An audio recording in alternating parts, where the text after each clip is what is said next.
रायगढ़ नगर निगम में MIC team के सदस्य और निगम आयुक्त रायगढ़ महापौर पार्षदगढ़ की उपस्थिति में अब शहर निर्माण विकास कार्य के विकास के पिटारा हर खुला थे, जहां सर्वसहमति ले करोड़ों रुपया के विकास कार्य निर्माण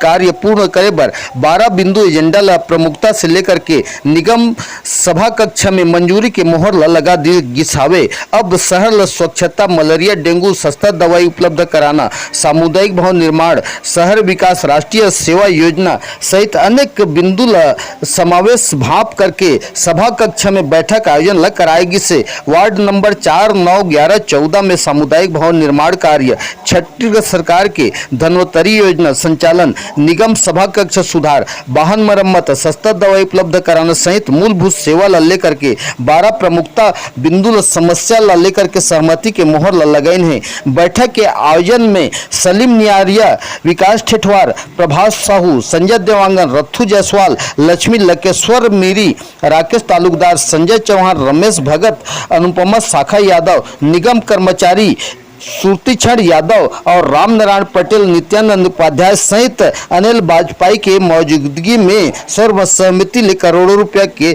निर्माण कार्य, विकास कार्य के मंजूरी के सौगात ला दिन है। हमारे चैनल में लाइक करा, सब्सक्राइब करा, कमेंट करा, शेयर करा। छत्तीसगढ़िया 24 घंटा से केशव महंत,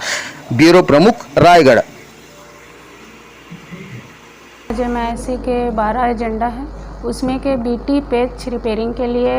15वें वित्त के लिए स्वीकृति दी गई है और 4 सामुदायिक भवन है अधोसंरचना से, जैसे कि वार्ड नंबर 4 में है, 9 में है, 14 में है, 11 में है और ये सब को स्वीकृति दी गई है। और साथ साथ जैसे कि राष्ट्रीय परिवार सहायता है, उसमें भी 22 लोगों को स्वीकृति दी गई है। और हमारे जैसे कि रोबोट यहाँ रिपेयरिंग के लिए दिया गया था, उसमें भी कुछ राशि बचा होता, उसको भी स्वीकृति दी गई। और एक हमारे खास योजना है हमारे सीएम सर का, वो भी सस्ती दवाई का, उसको भी हम लोगों ने स्वीकृति दी गई है। और उसमें जैसे कि 2 जगह को सस्ती दवाई खोलना है, उसके लिए हम लोगों ने जगह भी के लिए परमिशन दी गई है। जैसे कि बस स्टेशन है, पुराना सारंगढ़ बस स्टेशन, और एक एसपी ऑफिस है, वहाँ भी दिया गया है। और साथ साथ हमारे यहाँ जो भी कार्य है उसको देखते हुए कार्य के लिए किया गया है, सभी को स्वीकृति दी गई है।